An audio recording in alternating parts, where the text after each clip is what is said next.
Hi friends, पुन्हा एकदा नवीनच्या व्हिडिओमध्ये स्वागत करते. तर आज पण मी काही आणखी ब्लाऊज शिवले आहेत, तेच तुमच्याबरोबर शेअर करणार आहेत. कारण असे जर ब्लाऊज शिवले तर तुमच्याकडे नक्की कस्टमर येईल.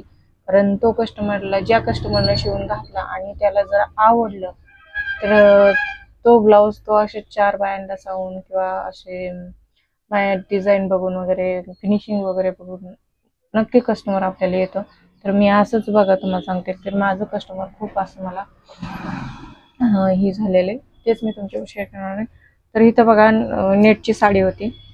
तर आता नेटची साडीचा थोडा ट्रेंड कमी झालेला आहे, पण तरी पण भरपूर साड्या नेटेडमध्ये घेणारे ज्याला आवडते ते. तर मला तर काय अशा साड्या वगैरे आवडत नाहीत, अशा नेटेड खूप जास्त असं नेटसारखा कपडा.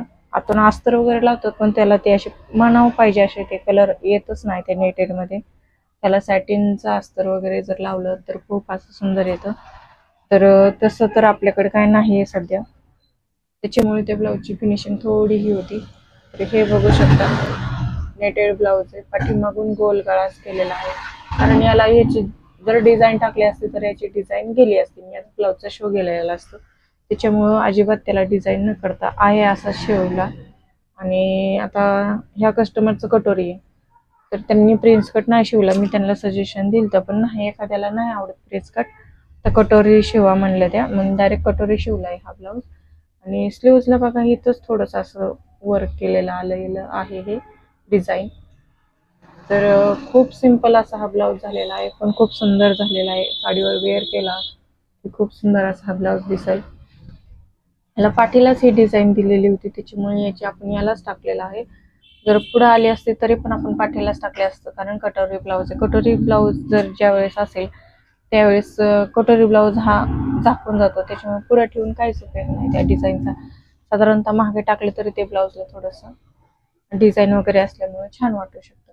तर अशा प्रकारे तुम्ही थोडंसं ब्लाऊज शिवताना बदल केले तर नक्की तुमच्याकडे कस्टमर वाढतील, हे मी सांगते, मला वाटते. तर तुम्ही नक्की ट्राय करा, अशा थोडे चेंजेस करा. जर ज्यावेळेस तुमच्याकडे ब्लाऊज शिवायला येतील तर त्यांना सांगा की असं असं होते, इथं डिझाईन आलेली आहे, आपण ही पाठीमागे टाकू किंवा हे करू, जर तुम्हाला ऑप्शन नसेल तर. नाही तर डायरेक्ट बाया काय करतात ना, आम्हाला नको ब्लाऊज, आम्ही एक्स्ट्रा पीस आणतो आणि शिवतो. तर तुम्ही हा पर्याय त्यांना नक्की सुचवू शकता, जेणेकरून त्यांना पण साडीवरचे, आणि शेवटी साडीवरचा ब्लाऊज साडीवरचा, तुम्ही कितीही विदाउट ब्लाऊज घालून हे करा, पण तो अजिबात मॅच होत नाही साडीला. तर हा बघा, हा प्रिंटेड पीस आहे विदाउट ब्लाऊज घेतलेला, बघा खूप सुंदर झालेला आहे. हा ब्लाऊज सुद्धा गोल गळा ठेवलेला आहे, कारण असे ब्लाऊज असतात त्याला अजिबात डिझाईन करता येत नाही, कारण हे ब्लाऊजच तसे प्रिंटेड मध्ये असते. तर खूप डिझाईन, हा कटोरीच केलेला आहे, पुढून गोल गळा आहे. तुम्हाला दाखवलं तुम्ही एक खट्या कटिंग केलेला आहे, त्याच्यामध्ये ही बाही आहे 5.5, ही बाही पण 5.5 आहे. तर बघा, रविवारचं एवढं काम बघून पण मी एवढे 2 ब्लाऊज कटिंग केलेले आहेत.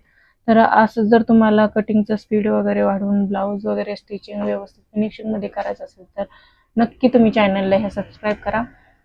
आणि जे काही माझे अनुभव असतील ते मी नक्की तुम्हाला सांगल. आणि हे बघा, माझं शॉप उघडून मला 5 ते 6 वर्षाचा अनुभव आहे. आणि याच्यामधला तर अनुभव हा मला 12 वर्ष झाले याचा अनुभव आहे फक्त. शॉपमध्ये जर तुम्हाला कोणाला शॉप उघडायचं असेल तर त्याचं जरी माहिती तुम्हाला घ्यायची असेल तर नक्की मला कमेंट करून सांगा, तर मी नक्की त्याच्यावर पण व्हिडिओ बनवेल. तर भेटूया पुन्हा अशा नवीनशा एका व्हिडिओमध्ये.